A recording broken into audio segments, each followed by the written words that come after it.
में 20% की बढ़ोतरी का दावा सीएम उमर अब्दुल्ला ने किया खारिज। कहा ऐसा कोई प्रपोजल नहीं है, ये खबर बेबुनियाद है।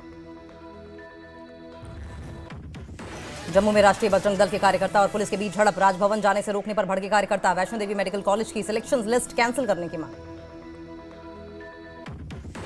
माता वैष्णो देवी मेडिकल कॉलेज पर सीएम उमर अब्दुल्ला का बड़ा बयान। कहा मजहब नहीं, मेरिट की बुनियाद पर हुआ एडमिशन। कुछ लोगों को आपत्ति क्यों? बिना मेरिट के एडमिशन लेना है तो सुप्रीम कोर्ट से लीजिए इजाजत। बारामूला सांसद इंजीनियर रशीद की रेगुलर बेल मामले में सुनवाई टली। 18 दिसंबर को होगी मामले की सुनवाई।